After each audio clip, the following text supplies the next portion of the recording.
Welcome to the Conscious Radio Network's YouTube channel. Become enlightened, have fun, and tell all your friends and family to share with everyone they know. You can find us on Facebook and stay up to date on our Facebook group, or find us on Twitter, Instagram, and TikTok. Our podcasts can be found on Libsyn, iHeart, Spotify, Google Podcast, and more. Most of all, remember to go to our official website at consciousradionetwork.com for podcasts, hosts, future shows, and scheduling. We also want to welcome our international audience. Don't stop now. Enjoy the community. Subscribe today.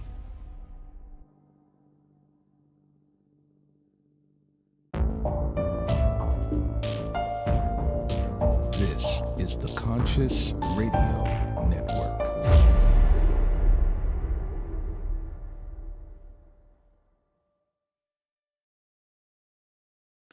Good morning, afternoon, or evening, wherever you might be on this spaceship we call Earth. Welcome to Conscious Radio Network's special report series of the Seance. I'm your host, Reverend Dr. Paul Mekas. If this is your first time, please click subscribe, like, share, and comment, and also follow wherever you listen to your podcasts. Welcome back to our special report, part 6 of Septemics, a philosophical science, hierarchies of human phenomenon, analysis, prediction, and management of human affairs, with Jim Marshall, founder and creator of Septemics and author of the book Septemics. So before we jump in, we are going to cover tonight, or today, chapter 13, 14, and 15 for those who have not gotten the book Septemics yet, which you can find at www.septemics.com. Jim, would you like to give a little bit of a recap and introduction before we start? Sure. Thanks, Paul. Well, for those of you who don't know who I am the discoverer of hitherto unknown natural phenomena, which greatly aid in the understanding of people, from which I created a revolutionary practical philosophic system called Septemics and published it in the book Septemics, Hierarchies of Human Phenomena. And today we're going to talk about some of the content of that book. Awesome. So again, for those who want to follow along, we are starting off today with chapter 13, the scale of human ability. So let's go to our slide here, human ability. There we go. Let's start here. Take it off, Jim. Okay. Well, this is an extremely important scale. Everyone enters this scale at level 7 and then works his way up or stays at 7. Notice level 7 is Ignoramus. Most people are ignorant on most subjects. For example, I don't know anything about Swahili. I don't know a single word Me neither. about that. So, I guess I would be considered an ignoramus in that subject. But nevertheless, this is a general scale, meaning you could put this into a context. In other words, a person could have a certain level of ability in one context and a different level of ability in another. But that aside, this is a very general phenomenon. So usually when you spot a person, it's a general condition. For example, if you take Eddie Van Halen, he was at least at level 2 on this scale. Whether he actually got to level 1, I'd have to make a study of that. But I'm sure he got as far as level 2. Yeah. And needless to say, not many people ever get to level 2. So this is really important if you have any type of a business or organization, because you have to know the level of ability of a person in order to deal with the person properly. And I'll explain this as we go along. This is a linear scale as opposed to a spiral scale. In a linear scale, it just proceeds 1 through 7 as you would expect. Yeah. It's a gradual scale, meaning there's an infinitude of gradations between any two levels. And as I said, it's a general scale. Although in this case, you could apply it to different contexts, but that's not usually how it's used. Now, notice it says this scale aligns with the scale of management. This is one of several scales that has one scale for the individual manifestation and another scale for the group manifestation. So this scale is an individual scale. The scale of management is a group scale. So these two scales are closely related. And you'll notice that we're on the extreme right, I have organizational level. That refers to management, because management and organization are pretty much the same thing. So you can see there that these two scales align, although they are A, out of sequence, and B, upside down. Meaning when you're going up on the scale of human ability, you're going down on the scale of management. So you see, next to level 2, it says 7, and next to level 3, it says 6. So in terms of aligning these two scales, they are opposite. The other thing is that notice they're out of sync. Yeah. A 7 it does not correspond to 1; it corresponds to 2. Mm-hmm. So if you look at the scale of management, that's a whole universe you could get into, and I don't want to spend too much time on that because I'm really trying to explain this scale, which is extremely important, especially on the subject of how you deal with a person. Now, there's that level there that says, that the group says how to handle one. And it tells you how to handle a person who's at one of these corresponding levels. So let's just go through the 7 levels and explain what they are. Level 7 is Ignoramus, which is essentially a fool. This is a person who doesn't know that he doesn't know. You can't really do anything with an ignoramus. You can't even sell him something. He doesn't even know what you're selling. Yeah. This is the type of guy, let's say you have a dojo where you're teaching martial arts, right? And he's walking down the street and he sees a sign that says Karate Dojo, right? He doesn't know anything about that. So he says to you, what is this? What are you selling, donuts or something? What is this, some kind of a snack? So he has no idea. You can't sell him anything because he has no idea what you do. Mm-hmm. And virtually everyone is at this for many different subjects. So all you can do with an ignoramus is interact with him. You can't even promote to him. He's not up to that. Yeah. You can just start a conversation. So he says to you, what is dojo? Some kind of sushi or something? No. This is an academy where we teach karate. Yeah. What's karate? Does that have anything to do with karate? Well, yes, it's the same thing, but in Japanese it's pronounced karate. It means open hand. Oh, really? So you see, he's starting to learn. Yeah. So he's starting to move up from 6 to 7. Now, if you get him up to 7 layman, which is a consumer, then you can promote to him. So most people in the United States or in the industrialized world would know about what a karate dojo is. Mm-hmm. And they say, well, yeah, this is a guy, he's teaching karate to people, and you pay money and he gives you courses. See, that's a layman. That's more your normal person in the industrialized world. Yeah. So to the owner of this dojo, he's a consumer. So what do? You promote to him.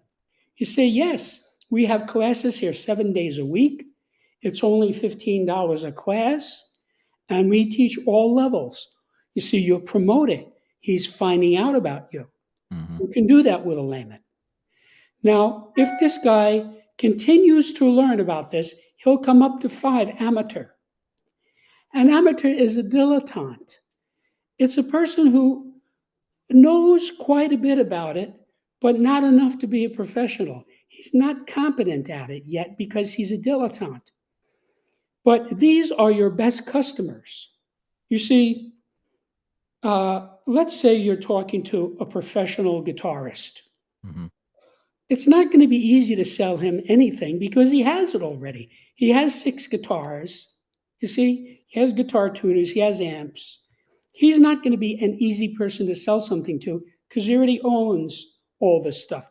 But an amateur guitarist, he might only have 1 guitar and 1 amp. Yeah. And it's not going to be top of the line. So you can say, well, come in, we'll show you the best guitars in the world and the best amplifiers in the world. You see, and you can give him a sales pitch and you can sell him something. So that's how you handle an amateur.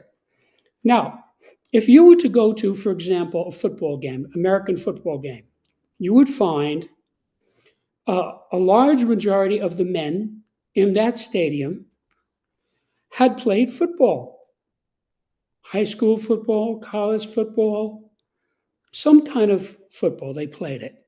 They're amateur football players.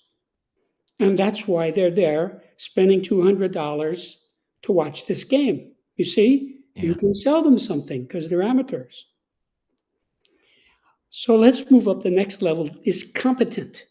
A competent is a person who can be a professional. So what do you do with this person? You get him to produce. So I'll give you an example. Let's say you hear some guy on the street corner playing guitar, right? And he's awesome. He plays like Al Di Meola. Hmm. You say to him, how would you like to work in my professional band? He says, when do I start? Yeah. See? So you're getting him to produce because you can see that this guy is competent. Then above competent is an expert. An expert is a master at something. So what do you do with an expert? You don't get him to produce. He's above that. You get him to refine the product. So you go into a company and they'll have a bunch of designers and they have a lead designer or they have a director of design. Mm-hmm. That director of design or lead designer, he is an expert in designing. And so he will help all the other designers. So say, okay, well, why don't you try doing it this way? Oh, yeah, I didn't think about that. You see? Yeah. So he's there to refine the product. He's too valuable to simply get him to produce. Above that is a virtuoso. A virtuoso is somebody who is at the artistic level. Now, this is fairly obvious in an artistic context. I mentioned earlier Eddie Van Halen was clearly a virtuoso. Yeah. But you could have somebody in a non-artistic field who's a virtuoso. Like you could have somebody in the military, a general officer who's been in the military for 30 years. He knows everything there is to know about warfare. Okay? So what you do with a virtuoso is market him. Like the guy who discovered Jimi Hendrix in Greenwich Village. He was an unknown, just working as a sideman. And he was discovered, and they said, I'm going to take you to England and hook you up with some English musicians. And he did. And the rest is history. You market a virtuoso. Yeah. Okay? That's who you market. You don't touch what they do, you just market him. And above that is a genius. A genius is unique. For example, Einstein. There is nobody like Einstein. Shakespeare. There's nobody like Shakespeare. This sort of tells you what you're looking at. If you get somebody who's in a class by himself, he's probably a genius. And so what do you do with that person? You establish an organization around him. So we have Einsteinian physics. Mhm. A genius becomes an adjective. Yeah. Shakespearean tragedy, okay? Shakespearean actor. The genius's name becomes an adjective. So when you find somebody like this, you establish an organization around him. Now, this is important to understand because if you find a genius, it's not enough to market him. Hmm. He's beyond that. You have to build an organization around this person. Yeah. If you find a virtuoso, you don't get him to refine the product. You can make a fortune off this guy. So you market him. If you get an expert, you don't simply get him to produce. You get him to be in charge of the people who produce. Yeah. If you find somebody who's competent, okay, you get him to produce. You don't want him to just be an amateur. You don't want somebody who's this good to be sitting in his basement Hmm. doing whatever it is he does, you see? Yeah. And so forth. So this works going up and going down. In other words, a layman is not good enough to be an amateur, but an amateur is too good to be a layman. So Yeah. you have to distinguish between these. So when you meet somebody, you have to spot them on this scale, or you will mishandle the person. Mm. I once had a guy come to me. I had a job opening and I had an ad out, and a guy came to me. This guy was amazing. He was overqualified Yeah. for this job. And I said to him, "You have such ability. Why would you want to take this job?" Okay. And I never heard from him again. So I could see he was overqualified for this job. Mm. So this is important because if you have a mismatch, the person is going to be unhappy, the management is going to be unhappy, it's not going to work. Yeah. Yeah. So let's say you have a guy, he's an amateur drummer, right? And you try to stick him into a professional band. That's probably not going to work. He's an amateur. He's not ready to be in a professional band. He doesn't know many things. Hmm. So that is why, for example, in professional baseball, every Major League Baseball team has a farm system. They have AAA, AA, single A, B, C. Each has 7 or 8 teams that in which they have players that are under contract to them, but they're playing at the appropriate level. Yeah. And they're trying to work them up to being ready to be major league. So the general rule is you want the guy to conquer the level he's at. So you have a guy at double A, right? He bats 400 that season. Mm. You move him up to triple A. Yeah. See, he conquered that level. And that's sort of what I'm talking about. And it works the other way around. Sometimes you get a guy in the major leagues, he fails, right? They send him back to the minor leagues. He's not ready for that level. Now you send him down to AAA, he'll be the best pitcher in the league, perhaps, Yeah. or at least the best pitcher on his team. See, he already has major league experience. So this is really important when you're selecting somebody. You have to spot the level, and if you spot it incorrectly, you will pay a price for that. Mm. Let's say you have a person who's competent and you make him the manager. He's not ready to be the manager. He's only ready to be a producer. Yeah.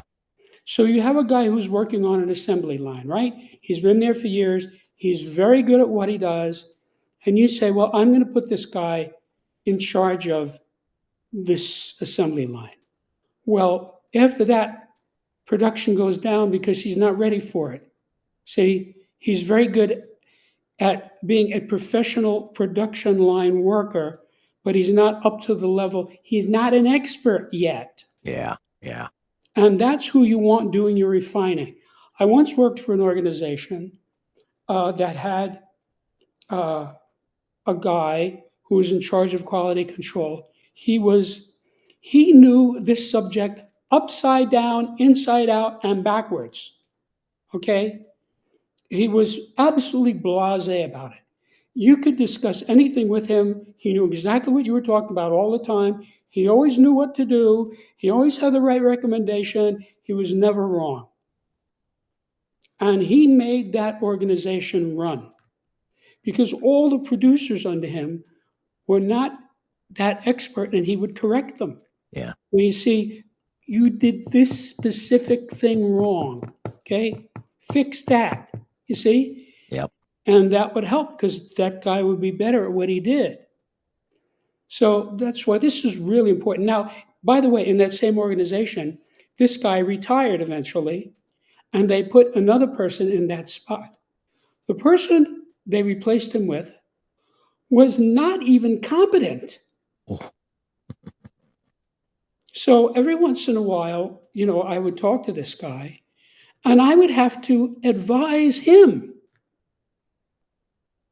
I was telling him, no, this is incorrect. Look at manual page 362.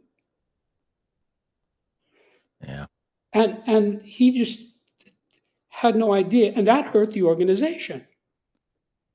I could see that anybody in HR and anybody in role of hiring in any business, anywhere in any business, this is a very, very important scale Absolutely. to go off of.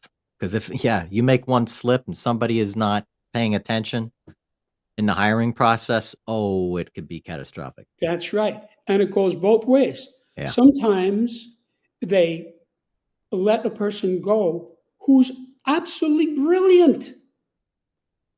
Yeah. One of my clients went to an elite university, of course, graduated. And I happen to know that this person had applied to, like most applicants, to many schools, right? He applied to 10 schools. 8 of the 10 denied his application. Ooh. One of them offered him a full 100% 4-year scholarship. Wow. They were paying attention, okay? And the school he finally went to was one of the best schools in the world. And they gave him a scholarship, and he did splendidly, okay? So you have 8 of the 10 schools don't know what they're doing. Yeah. This client scored in the top 1% on 2 of the 3 SAT sections. Jeez. Okay? And in the third one, he was a little bit down, but that wasn't even really his area of expertise. Yeah. So he had all these SATs that were spectacular, okay? And these dopey people in 8 of the 10 places didn't accept him. Now, this one place saw how brilliant he was, offered him a full 4-year scholarship. He did not accept it because he wanted to go to this elite university. Jeez. Okay, because when he tells people what school he went to, they say, wow, this guy graduated this school. See? Yeah. I mean, hard enough to get in, harder even to graduate it. So that's a perfect example of screwing this up. Yeah. Okay? And I'll give you another example. I was a whiz in math. I took 26 semesters of math, loved every minute of it. Whew. Now, during summer vacation, took extra math. It wasn't that I had failed anything. I just wanted to take more math. Yeah. So I went to the best public school in my community, which offered these advanced math courses. So I go to sign up, right? And the guy who was, I guess he would be called a registrar, I had never seen him before. He didn't know who I was. He didn't know anything about me. So I told him what course I wanted. And he said to me, this is going to be very difficult. The guy's a blithering idiot. He has no idea that I was a math whiz. So I took the course and I got a 92. Okay? I did this during the summer so that it just enhanced my resume and it helped me to get into an elite university. Yeah. Because when I graduated, I had 9 semesters of math. Oof. Man. Yeah. I would assume you were a level 1 in the scale of scholarship. I never give anybody's levels. Yeah. I'm just giving you an anecdote to see how you can screw this up. Yeah. Okay? It goes both ways. So you have to get this right. And if you don't get it right, you will pay a price. Oh, yeah. Absolutely. Because I'll tell you, if you take a guy who's overqualified and put him in a lower level job, he's not going to be happy. He's going to be bored. People working next to him are not going to be happy. Yeah. Because he's going to show them up continuously. Mm-hmm. Yep. Okay? He belongs at a higher level.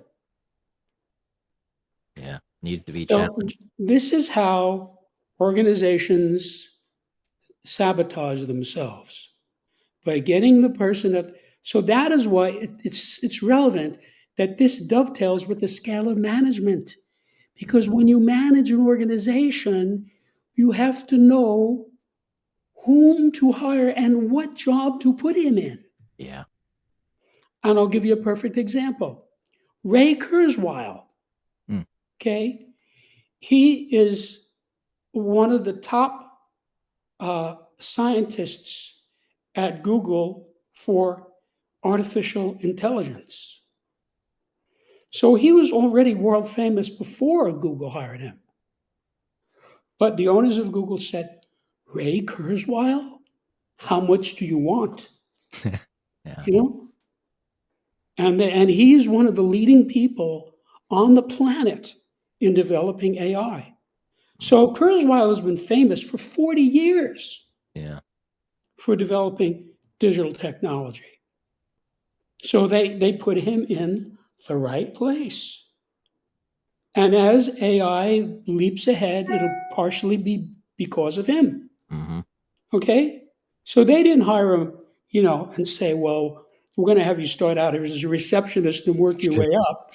Yeah. There are people like that who start out, in the mailroom and wind up being a vice president. Mm-hmm. But obviously, they were too smart to say this guy knows everything there is to know about this. They put him right in the top position. Yeah. That was a smart hire. Oh, I yeah. don't know how much he gets, but whatever it is, it's well spent. Exactly. Because he has Google on the cutting edge of AI. Mm-hmm. Okay? Yeah. So let's look at the scale again and wrap this one up. Yeah. Let's see. Scale of 15. Let me go back here. Here we go. Scale. Okay. So you have to realize that if you are managing anything, I don't care if it's Apple, Walmart, or a hot dog stand, you need the scale of management. And in order to use the scale of management, you need the scale of human ability because it tells you who to hire, who to fire, who to promote, and who to demote. Mm-hmm. Okay, so this is absolutely vital data. Very. Now, if you have nothing to do with, if you're, let's say, a housewife or a house husband, and your life is about changing diapers and preparing meals, well, you can get by without this data. But if you're anywhere in the business world or in anything like the business world, in the academic world, for example, or in government, you need this data. Yep. And look at the blithering idiots who rise to high levels in government. I mean, Hitler, he had no college. He had no military science training. He was a corporal in World War I. Yeah. Okay? And he rose to be the head of the nation. How does that happen? I'll tell you how it happens. It happens because people don't know the scale of human ability and the scale of management. Now, Mhm. his generals knew he was a blithering idiot. They tried to talk him out of all the stupid things he did. And he wouldn't listen to them because he was Mm. maybe a layman. I wouldn't even call him an amateur. Wow. And Yeah. from a military science point of view, and that's one of my areas of expertise, he made something like 6 or 8 catastrophic mistakes in World War II. Now, usually one catastrophic mistake is enough to get you removed, Oh, yeah. okay? Possibly by your own men, as the Praetorian Guard did with Nero. They said, this guy's crazy. He's wrecking everything. They killed him. Okay? That was a smart move. So that's how they did things back then. Now we have a slightly different way of doing things. Yeah. But anyway, are there any questions about this? No, I'm good. Okay, next. All right. Scale of memory. Okay, so this is much more important than you might think. First of all, this is a spiral scale. Now notice that level 7, level 4, and level 1 are all no memory. These are harmonics. Hmm. So clearly, if a person has no memory at level 7, it can be mixed up with somebody who has no memory at level 4 or no memory at level 1.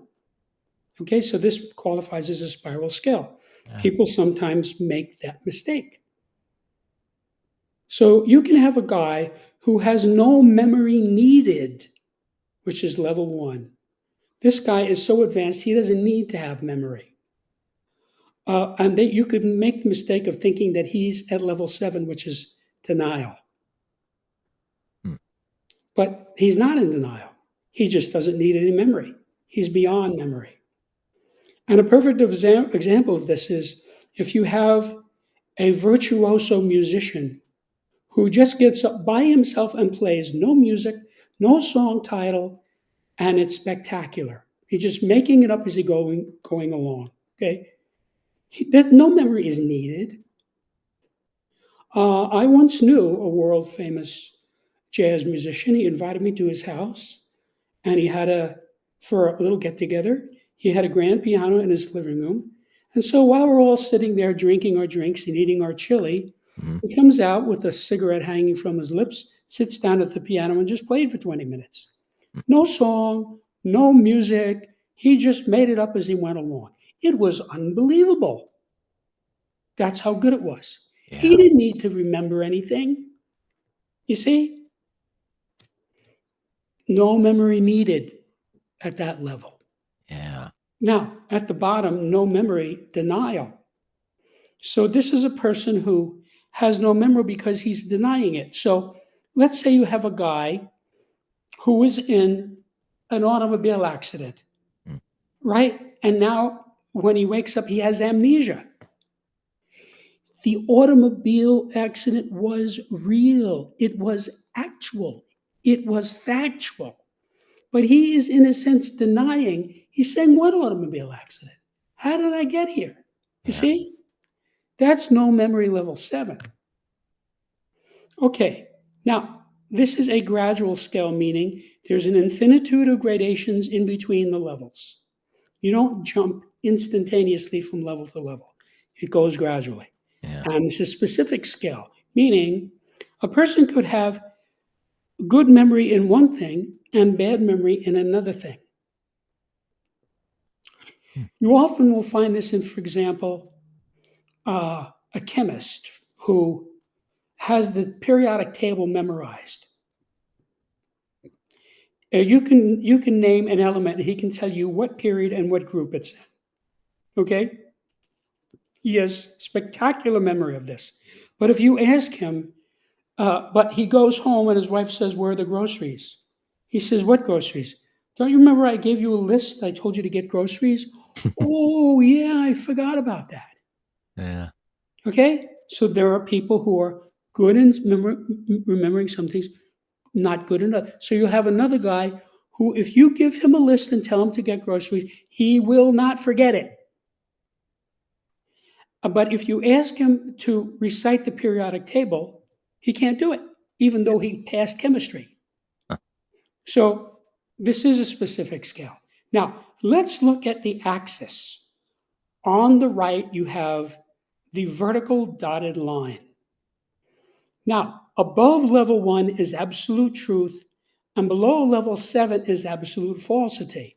Now remember, in this universe, absolutes are unattainable. No human can ever get to absolute truth, but he can get very close. He can get so close that you can't tell the difference. And the opposite is also true. The opposite of truth is falsity. So a person cannot really get to absolute falsity, but he can get very, very close. So Yeah. you have a catatonic schizophrenic in an insane asylum, and he doesn't know anything. He doesn't know his name. He doesn't know what day it is. He doesn't know how long he's been there, Hmm. So, I mean, in a sense, he's in denial about all these things Yeah. because they happened. It is a certain day of the week. He did get there some period of time before, so he's very close to absolute falsity.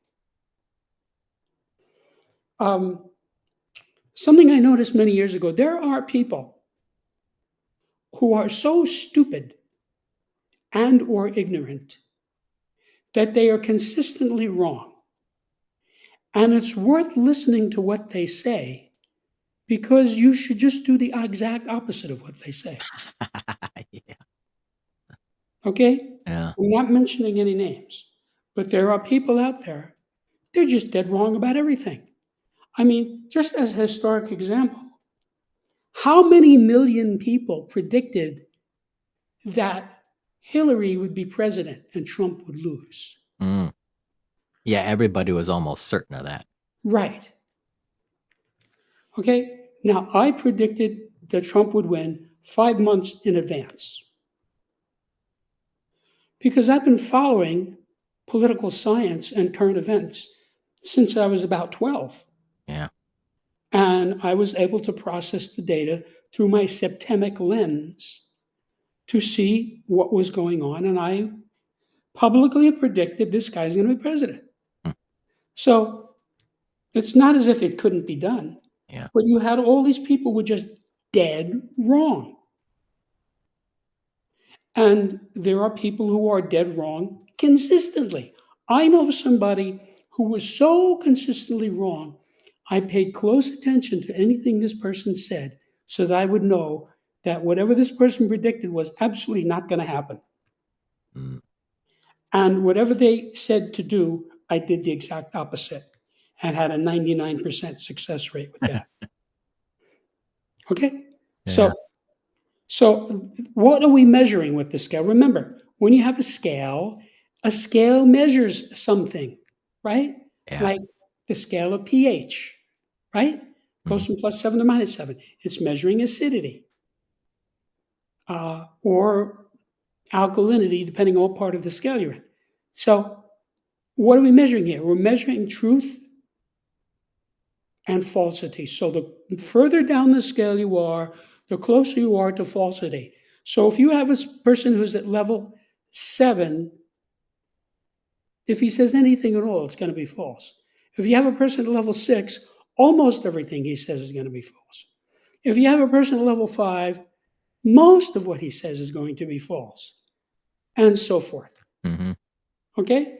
So as you go up the scale, you get closer to truth, and as you go down the scale, you get closer to falsity, and that is what this scale is measuring. Now, we have the horizontal line at level 4, which you may recall shows up for many scales. Mhm. Okay? We have this horizontal line, and it separates sane from insane. Now, A person who's at level 5, 6, or 7 is insane relative to that subject. Yeah. More so as you go down.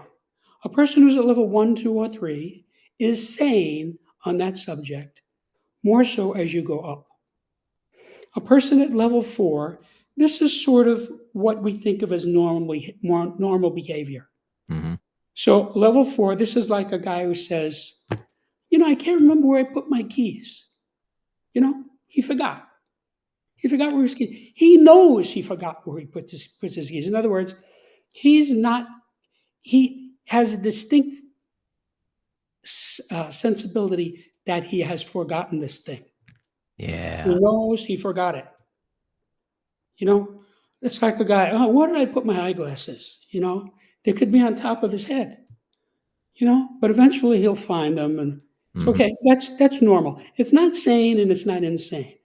So this is a common phenomenon in many of the scales where you have this dividing line and you have this neutral point in the middle. Yeah. It's neither sane nor insane. It's just neutral. Okay, so let's start at 7 and work our way up. So we talked enough, I think, about level 7, a person who has no memory. He's denying the existence of these facts that he can't remember. Mm-hmm. Okay, so up at level 6 is sporadic delusional memory. Now, this person will have delusional memory, but it'll be sporadic. In other words, he won't be able to remember the whole thing, and mixed in it will be delusion. So it's not even that he has a complete cogent delusion. He has a sporadic delusion. Yeah. So this is somebody who obviously is in very bad shape. Okay, so this is a guy who, the tinfoil hat type of guy that the Martians come to his house every night to brainwash him. Yeah.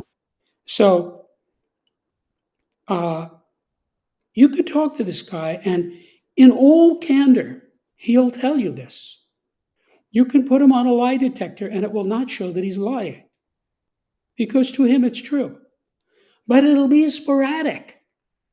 It's not even a cogent delusion. He only knows bits and pieces of it.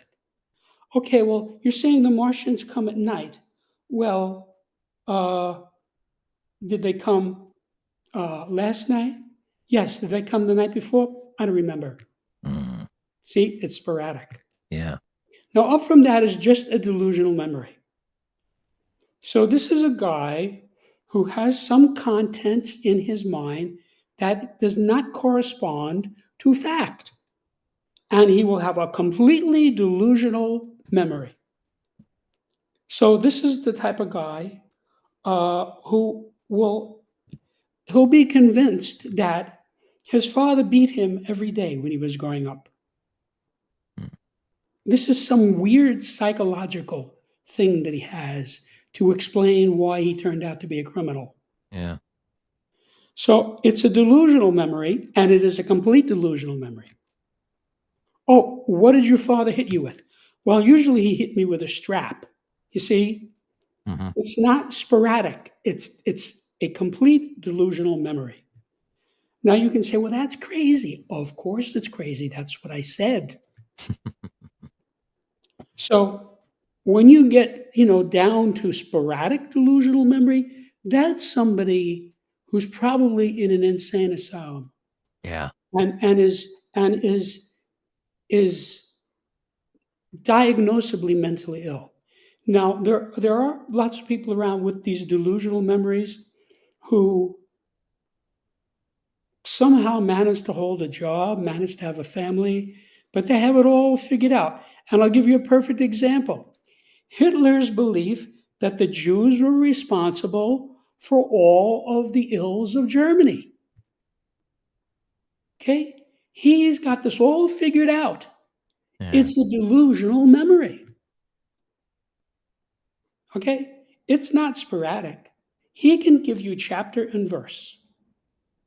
It's completely delusional. Yeah. So most people know that the man was insane, and this is part of the evidence of it. Hmm. So then we get up to no memory. Now realize that we've gone from no memory denial up to no memory forgotten. See, the guy at level 7 doesn't know that he doesn't know. Hmm. See, he's got amnesia. Yeah. He has no idea that he worked in a bank on 42nd Street. So the guy at 4, this is no memory forgotten. So it could be, well, what's your license plate number? I don't know. I forgot. You know. Yeah. Yeah. So all he's got to do is take out his wallet and look at his insurance card. Give us the insurance. Oh, here it is. See, he knows that he doesn't know. That's not so bad. That's like a normal person forgetting something. Yeah. Yeah. Like you might have somebody who has leftovers, wraps it up, puts it in the refrigerator, and then 3 days later he finds out, oh yeah, I forgot about this. See? That's normal. Now, up from that is sporadic memory. Now, everybody knows many people who have sporadic memories. You say, you go to a therapist and he says, so you're having trouble with your wife? Yes. Well, how did you meet? Well, we met I don't know, I think it was at a picnic. See, that's sporadic memory. Yeah. He's not telling you the exact. Oh yeah, it was on the 4th of July. We were both at a picnic and we introduced ourselves. See, Yeah. You're that's trying to complete, access the database. right. So sporadic memory is very common. Yeah. Very common. Okay. So if you ask me who's the most valuable player in the American League in 1972, I don't know. I forgot that. I'm sure I knew at the time because I was a baseball fan. You see? Yeah. So if you ask me, well, who was the most valuable player last season? Oh, that I know. That was Aaron Judge. See, that's only a year ago. I can remember that. Yeah. So that's sporadic memory. That's normal forgetting of bits and pieces of things. So you might have a guy who can remember that Columbus discovered America in 1492, but he can't remember that he landed on San Salvador. See? Yeah. So he doesn't get an A on the test. Okay, so up from that is complete memory. This is sometimes called eidetic recall. Sometimes it is called, what is the other term for eidetic recall? The person who has photographic memory, Oh. okay? Complete memory. Yeah. Like there are people, you can show them a page from the phone book, close the book, and they can tell you the name and the phone number of everybody. Just go down column after column after column. Hmm. Okay, that's complete memory. So when someone is very good in a subject, he's likely to have this. So I gave the example earlier of a guy, a chemist, who could recite the periodic table. There are many scientists who know the whole periodic table. Yeah. It's a complete memory. Hmm. Okay, so then you come up from that to no memory. Now, this is going to confuse some people. How is no memory above complete memory? Because no memory is needed. And I gave you the example of this jazz musician friend of mine who just came out and played. Yeah. Okay? Nothing was said. He didn't say, I'm going to play. He didn't have any music. He played for 20 minutes nonstop. And it was obvious to me, because I happen to be a musician, that he was just making it up as he went along. Hmm. And I know a few musicians, so a few great musicians who are able to do that. No, another musician who was able to just a bassist. Usually people don't play bass by itself. This guy got up in front of us, just a bass guitar, and entertained us. How could that be? How could a bass guitar? And he just played. It was like unbelievable. He Yeah. was just making it up. So that's this scale. Now, I want to remind you that most people have trouble with the extremes of the scales. In other words, they might say, well, I never heard of that before, or Mhm. no, I don't think that's true, or something like that. In other words, it's not real to them that there's somebody who has no memory needed, Mhm. or somebody who has no memory at all. But part of the power of Septemics is that it completes the complete spectrum. Yeah. These are the only choices. And in order to have a scale that covers every case, you have to go to the extremes. You have to get up to no memory because that's level 1. No memory needed. Hmm. Any questions? Nope. Okay, so now realize if you're working with somebody as a facilitator or a therapist, Hmm. you will see somebody move up the scale. Uh, you'll see a guy who has uh, no memory who go up to having sporadic memory. Sporadic memory is better than no memory. Yeah. And others will say, well, now that I think of it, I had my keys in my hand when I was opening the car. You see, it's not completely forgotten. So now he goes to the car and looks for the keys there. You Yeah. see? So his memory is coming up the scale gradually, which is how Hmm. the scale works. Any questions? No, I'm Okay, good. next. All right. Final scale for today is the scale of spiritual identity. Okay. Needless to say, this is an extremely important scale, even for people who deny the existence of spirit. Mm. There are, of course, people who say there is no afterlife, there's no such thing as a spirit, there is nothing divine. I feel very sorry for those people. Um, they are at or near the bottom of this scale. Yeah. Now, everybody has some kind of a spiritual identity. And you can elicit this from the person fairly easily just by talking to him. Yeah. Now, this is a linear scale, meaning there is no apparent congruence between levels 1 and 7. It's a quantum scale, meaning there is no intervening gradation. You jump instantaneously from, for example, level 3 to level 2, or vice versa. Hmm. So a person will have some epiphany or some event happens and he suddenly pops up to the next level. Yeah. Or you could have the opposite happen where a person has something really bad happen to him and he pops down to the lower level. Okay, so this is a general scale, meaning once you find a person on the scale, whether it's yourself or another, you're done. Now, you can try to improve the person, but there's no context. This is a general scale, Hmm. okay? So every person is somewhere on this scale, and it is just exactly as stated. It's one of these 7 levels. Now, Yeah. what are we measuring here? So look at the dotted line on the right, the vertical line. Above level 1 is total cause, and below level 7 is total effect. Again, absolutes are unattainable in this universe, Yeah. and even more unattainable, if that makes any sense, for human beings. So nobody is at total effect, but you can have a person who's very, very close to total effect. And similarly, nobody is at total cause, but you can have someone who's close to being at total cause. Mm. Because remember, this is hierarchies of human phenomena. Yeah. Okay, now, so this is a scale that measures cause and effect.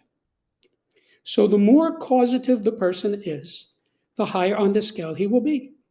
And the more effect the person is, the lower on the scale he will be. So as a person moves up the scale, he moves from a certain level of effect to a level of less effect. Mm. So this is what we're measuring here, and it tells you a lot about the people who are at these levels. A person who is at, for example, level 2 is a very causative person. Mm-hmm.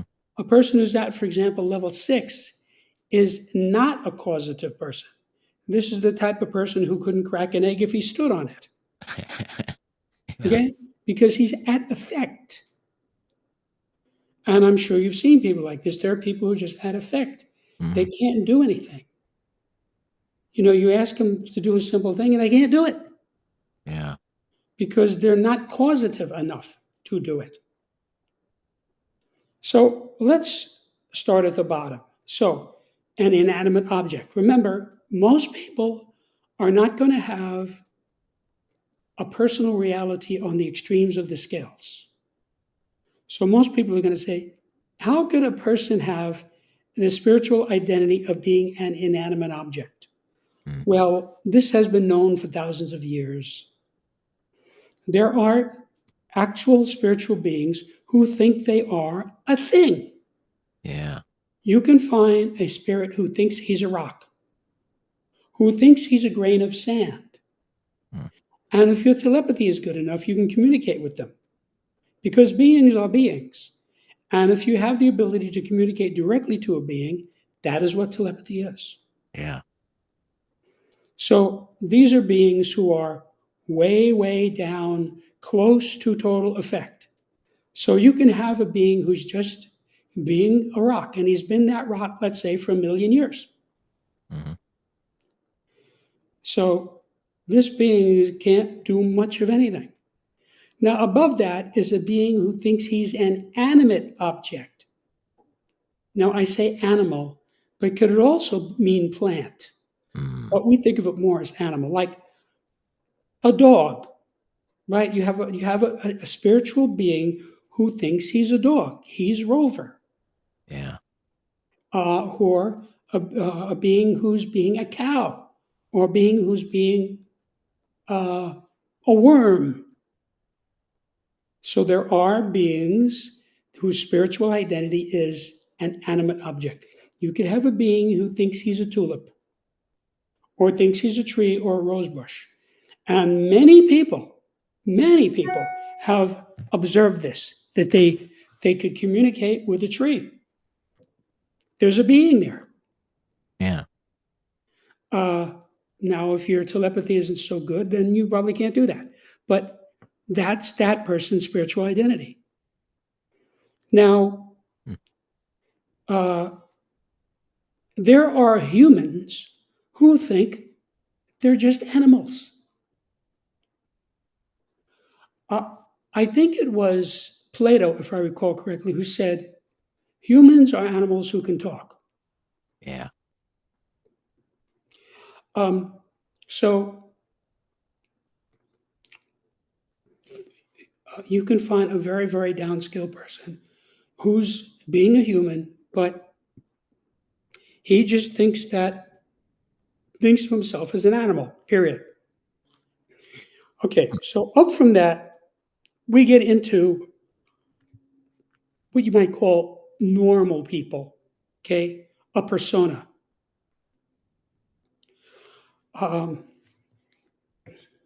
Trying to read this, it's so small. Yeah. So a persona means an identity. So you say to a guy, who are you? He says, I'm Joe Smith. He thinks of himself as Joe Smith. Yeah. That's his identity. In other words, it's his identity as far as the Department of Motor Vehicles is concerned, Mm-hmm. but it's also his identity that he himself has in his mind. So this person is a little bit above being an animal. He's a persona. So there are billions of people who are at this level. Mm-hmm. Okay, they're just whatever. Now, an identity doesn't have to be a person's name. It could be, I am the kingpin. I am the boss. Yeah, I'm the president. Right. Yeah. That's his identity. That's his spiritual identity. No, that's not very spiritual, you might say. And you're right, it's not. Huh. So up from that, you get a person who thinks he's a spirit. his spiritual identity is a spirit. And I use the word ghost as a synonym. Mm. Okay, in Christianity, we used to have the Father, the Son, and the Holy Ghost. Now they got rid of ghost. Now it's the Holy Spirit. Yeah. Somehow they thought ghost was not a good word, but they Yeah. changed it probably in the 60s or the 70s. So this is a person who knows that he's a spirit.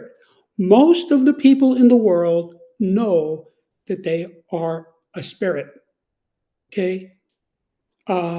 Regardless of what religion they belong to, even if they don't belong to any religion at all, they know that they're a spiritual being. Yeah. And so they have the idea that when the body dies, they go on, they go into the afterlife.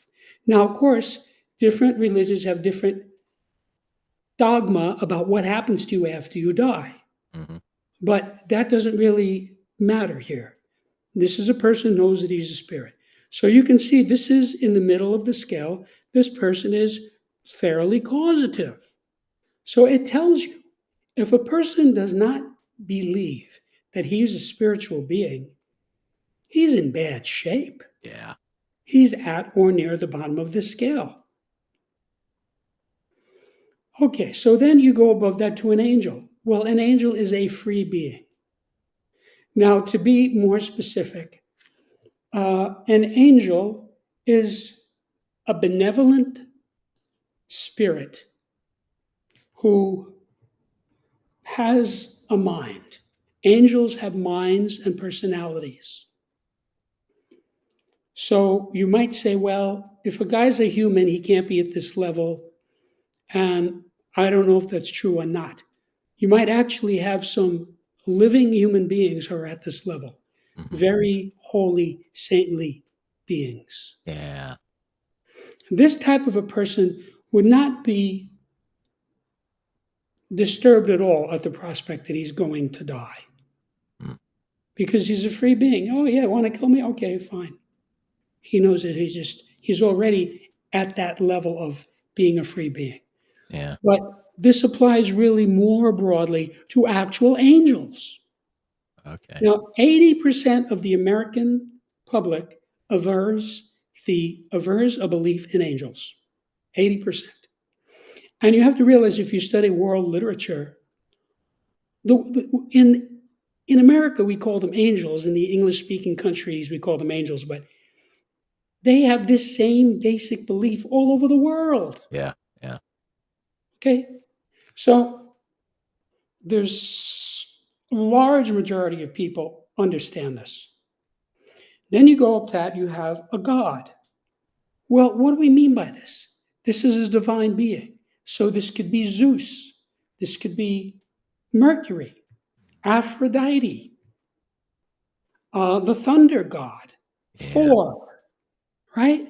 Ra. So this would be a being who's divine. So he has this power. It's beyond being an angel. Who these beings have been described and communicated with by millions of people all over the world. Mm-hmm.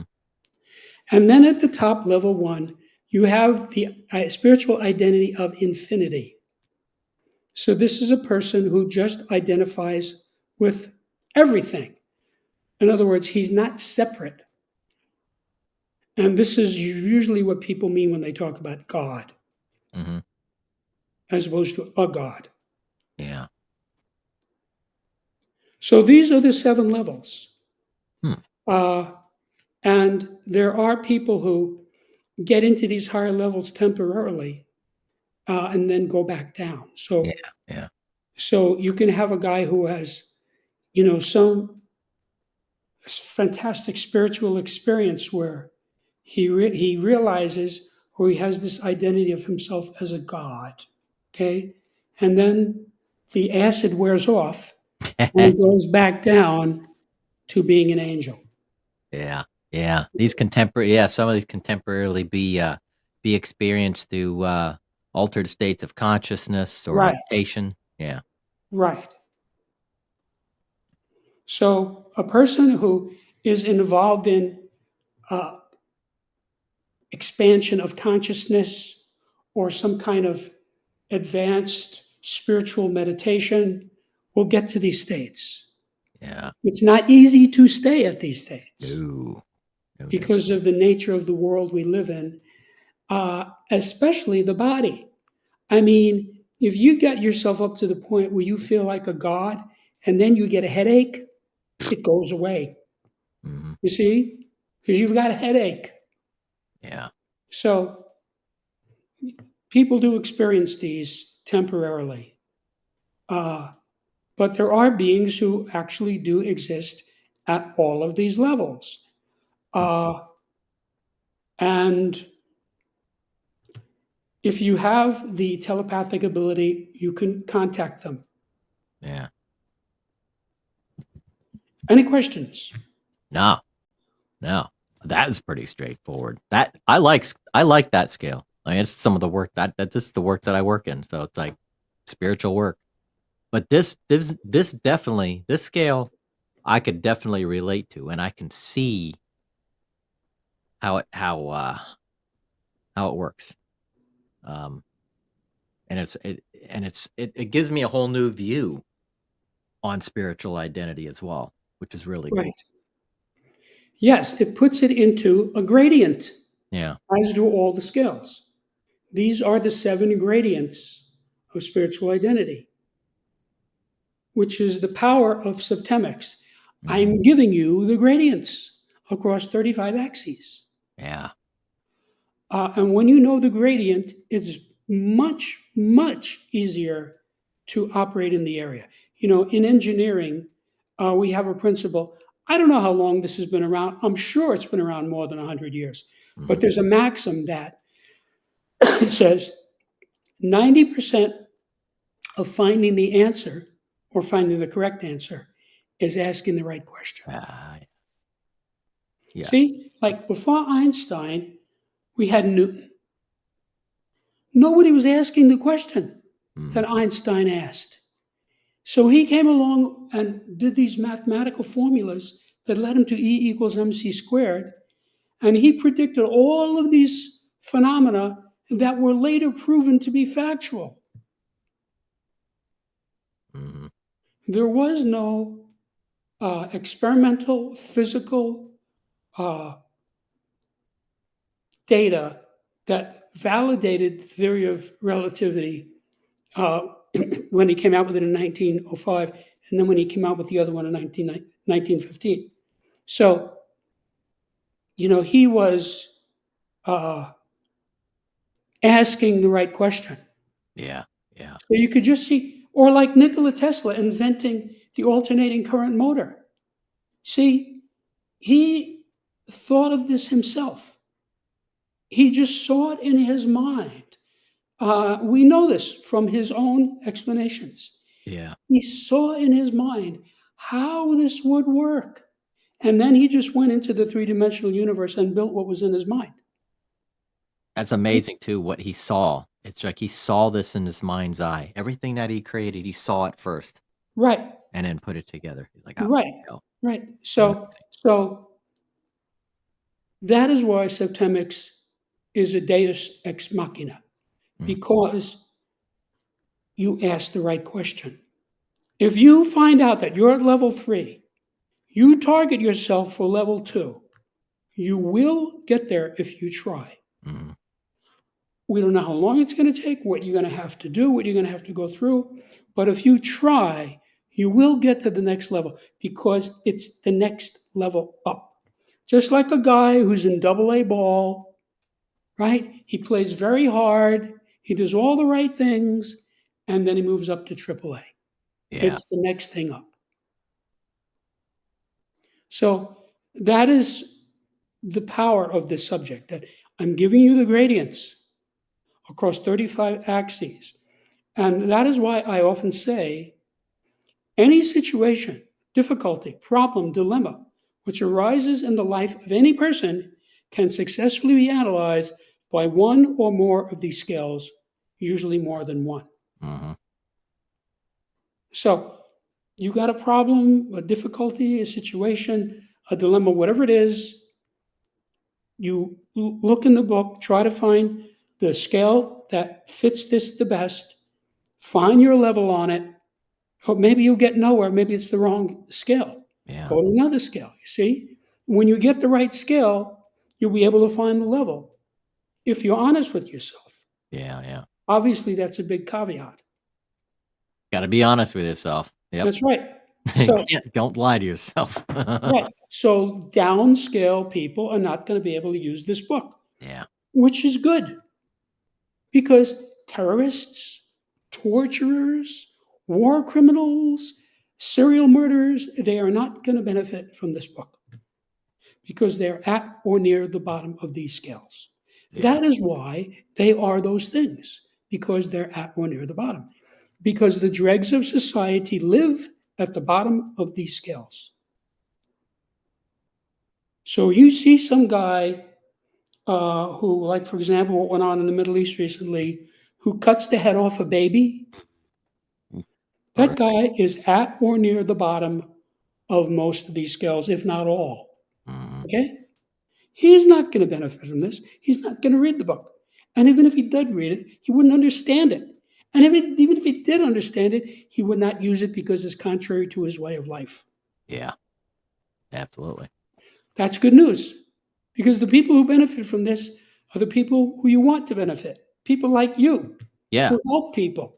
People who are interested in reading this and want to read this book, Septemics, are those that want to progress. They're in a state of progression Right. and want to learn. Not only for themselves, but for others too. Exactly. And help the rest of humanity. And hence why you're here and giving this information to people Right. on learning these scales. Right. So, yeah. Jim, thank you again, brother. Thank you, Paul. Thank you again. It was a pleasure. Absolutely. Everybody, tune in next week for part 7 and for chapters 16, 17, 18. I think, 16, 17, and 18. And if you haven't gotten your book yet, go to septemics.com. Jim, before we leave, where can they find you? Well, of course, it's available on Amazon and Barnes and Nobles. But if you haven't gotten the book, I invite you to the website, septemics.com, SEPTEMICS, where you can see what many readers have said, what many journalists have written, what the reviews are. You can read sections of the book itself. And there is a recorded introduction to Septemics for new people that you can listen to. Yeah, And it also tells you where you can find the book. exactly. But it's available wherever books are sold. It's not hard to find. If you type Septemics into a search engine, you'll get hundreds of responses, including all the people selling the book. Yeah. It's easy to find, even if you're watching this show, because we're giving you the information. Yes. Okay, Paul. Jim, thank you very much. Thank you. Like this, my friend. See you next week. Till next week. Bye-bye. Definitely. Bye. Thank everybody for watching the Conscious Radio Network. We will see you next week.